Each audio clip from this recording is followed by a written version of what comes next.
Hi అండి, నమస్తే. కథావాణికి స్వాగతం. కేకే భాగ్యశ్రీ గారు రచించిన ఒకే గూటి పక్షులు అనే నవలను వింటున్నాం కదండి. ఈరోజు ఆఖరి భాగం వినేద్దామా?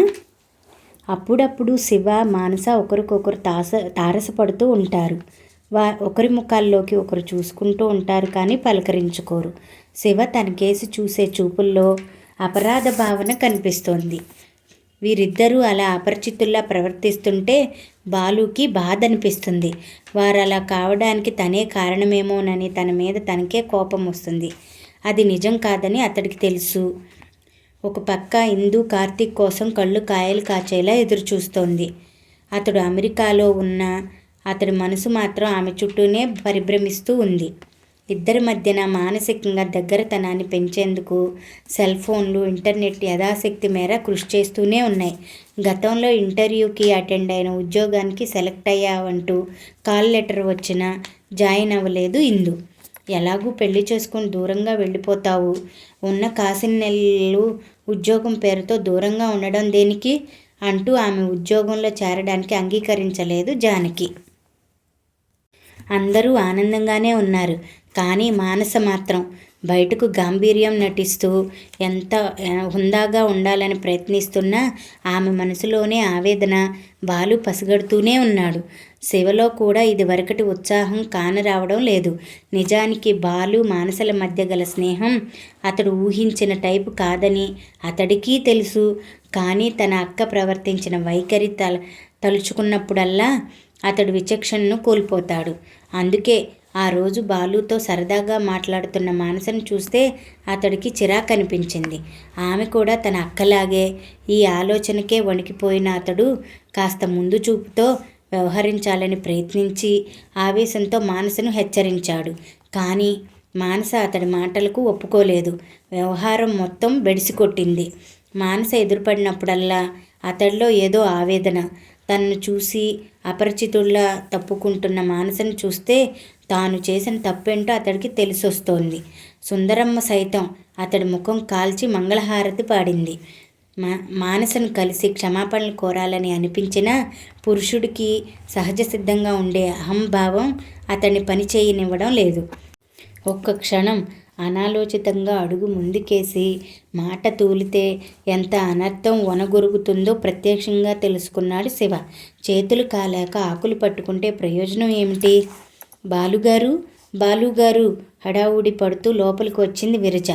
ఒక చేత్తో హసితనెత్తుకుని మరొక చేత్తో స్వీట్ బాక్స్తో వచ్చిన విరజను చూసి ఆశ్చర్యపోయాడు.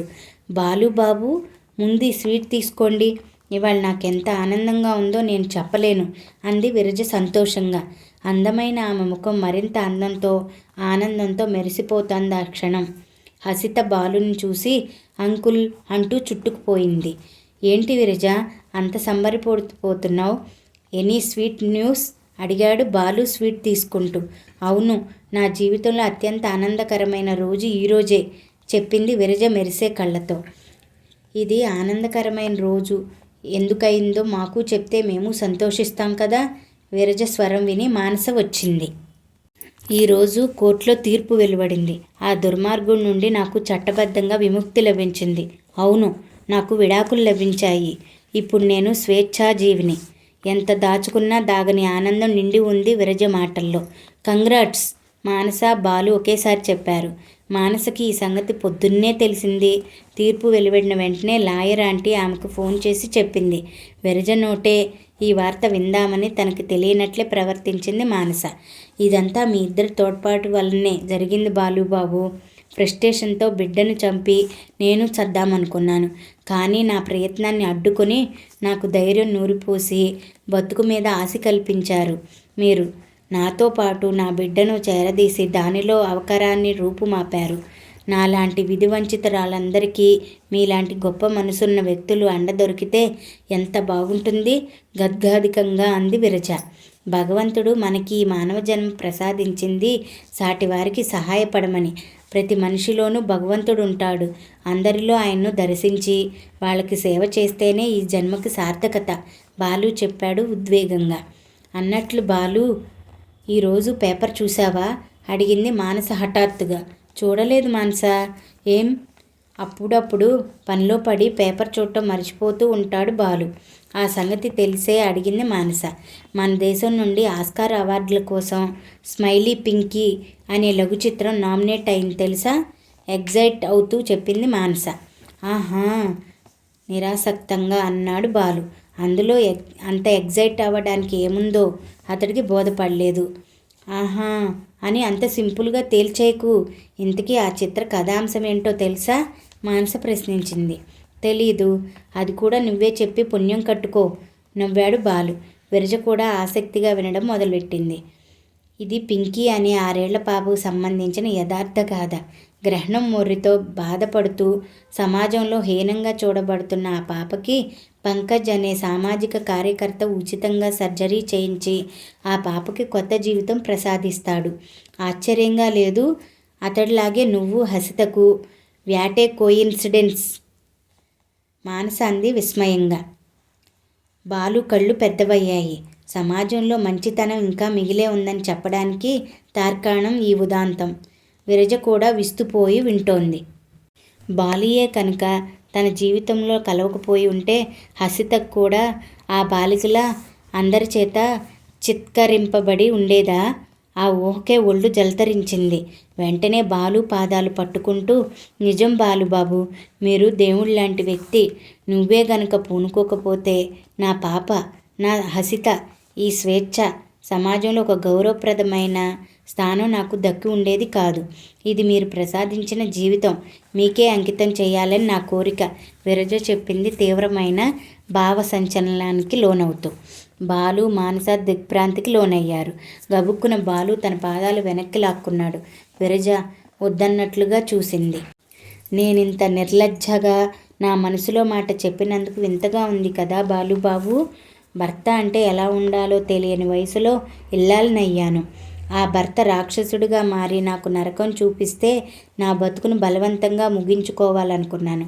మోడువారిన నా మనసులో కొత్త ఆశలు చిగురించేలా చేసింది మీ సహచర్యం.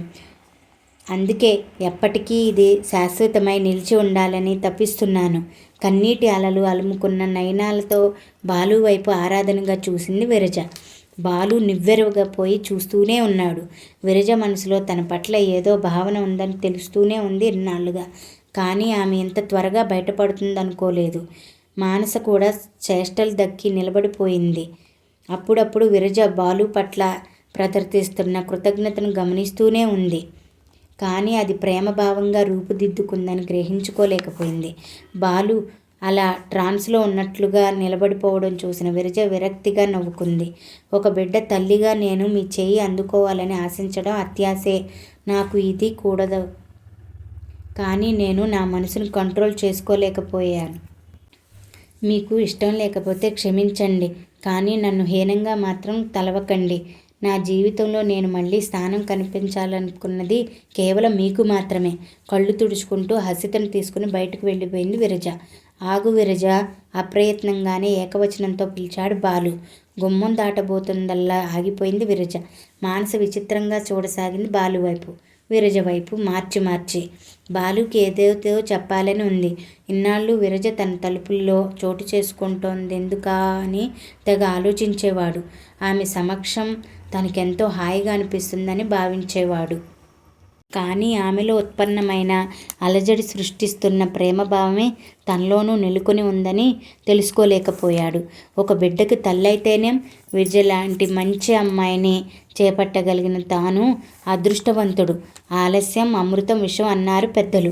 వెంటనే తన ఆంతర్యాన్ని విరజకు స్పష్టం చేసే ఆమె కన్నుల్లోనే ఆనందాన్ని తనివితీరా చూడాలి. విరజ దగ్గరగా నడిచి ఆమె చేతుల్లోంచి హసితను అందుకుంటూ, త్వరలోనే మనం రిజిస్టర్ మ్యారేజ్ చేసుకుందాం విరజ. నీ అంత అందంగా చెప్పడం నాకు చేత కాదు. సూటిగా చెప్తున్నాను. నాకు నువ్వంటే ఇష్టమే. నీతో కలిసి జీవితం పంచుకునేందుకు సిద్ధమే చెప్పాడు బాలు ఆప్యాయంగా. విరజ ముఖం వికసించింది. చంద్రకాంతి సోకిన కలువల్లా వెంటనే బాలు పాదాల మీద వాలిపోయింది. మానస హుషారుగా చప్పట్లు చరిచింది. హసితకేమీ అర్థం కాకపోయినా కేరింతలు కొట్టింది. ఇద్దరూ అసాధ్యులే. సినిమా టైటిల్ కాదు నేననేది, మీ ఇద్దరి గురించి. అమ్మా, నిశ్శబ్దంగా ఉంటేనే ఎంత షాక్ ఇచ్చావు బాలు. విరజను తనంతట తానుగా బయటపడేలా చేశావు. నువ్వు మాత్రం తక్కువ తిన్నావా విరజాదేవి? బాలు మదిలో సందడి చేసి అతన్ని గెలుచుకున్నావు అభినందించింది మానస ఆట పట్టిస్తూనే. విరజ సిగ్గుతో తల వంచుకుంది. బాలుకి ఎంతో రమణీయంగా అనిపించింది ఆ దృశ్యం. మరొక వారం తర్వాత బాలు, విరజ గుళ్ళో నిరాడంబరంగా వివాహం చేసుకున్నారు. తమ పెళ్లిని చట్టబద్ధం చేసుకునేందుకు రిజిస్టర్ కూడా చేయించుకోవాలని నిశ్చయించుకున్నారు. ఇక నుండి నాకు అన్నయ్యతో పాటు వదిన కూడా ఉంది. ఇందు ఆత్మీయంగా విరజను ముద్దు పెట్టుకుంది. విరజ కళ్ళల్లో ఆనంద బాష్పాలు కదలాడాయి. ఆ సాయంత్రం తమ అపార్ట్మెంట్ సెల్లార్లో అక్కడి వాసులందరికీ చిన్న ట్రీట్ ఏర్పాటు చేశారు బాలు, విరజలు. అన్నాళ్ళు వాళ్ళ గురించి ఏమేమో ఊహించిన నోళ్లు మూతబడ్డాయి. ఒక బిడ్డకు తల్లైన విరజను బాలు సహృదయంతో ఆదర్శ వివాహం చేసుకుని అర్ధాంగిగా తన జీవితంలోకి ఆహ్వానించడంతో అందరి ఊహాగానాలకు తెరపడింది. శివ మరీ కుంచుకుపోయాడు. బాలు ఔన్నత్యం హిమగిరి శిఖరంలా కనబడుతుంటే అతని గురించి తప్పుగా తలపోసినందుకు సిగ్గుపడ్డాడు. ప్రత్యేకించి దగ్గరకు వెళ్ళి అభినందనలు తెలియచేసి తన్ను క్షమించమని కోరాడు. సుందరమ్మ కూడా సంతోషంగా ఆశీర్వదించింది వారిని. శివ బాలుని అర్థం చేసుకున్నందుకు మానసకు సంతోషంగా అనిపించింది. ఏమూలో కానీ అంత త్వరగా శివను క్షమించి చేరదీయలేకపోయింది.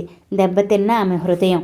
కాలమే ఆమెకు తగిలిన గాయాలకు మందు పూస్తుందని తలచిన శివ ఆమె కటాక్ష వీక్షణాల కోసం తాపత్రయపడుతూనే ఉన్నాడు. ఇందు అదృష్టమో కార్తీక్ ఆరాటమో తెలియదు కానీ అనుకున్న దానికన్నా ముందరే ఇండియా రాగలుగుతున్నానని ఫోన్ చేసి చెప్పాడు కార్తీక్. ఇందు ఆనందానికి అంతే లేదు. ఇది వరకైతే బాలు, మానస ఒకరికొకరు ఆత్మబంధువుల్లా బతికారు. కానీ ఇప్పుడు వారి జీవితంలో ఇందు, జానకి, విరజ, హసిత, వాసు, శివ, శారద, సత్యానంద్, కార్తీక్, సుందరమ్మ ఇలా అనేక మంది అనుబంధాన్ని అల్లుకుంటూ వచ్చి చేరారు. వసుదైక కుటుంబం అన్నదానికి అర్థం తెలుస్తోంది బాలుకి. ఈ ప్రపంచం అంతా ఒకే గూడుగా, తామందరూ ఒకే గూటిలో ఆశ్రయం పొందే పక్షులుగా అనిపిస్తున్నారు బాలుకి.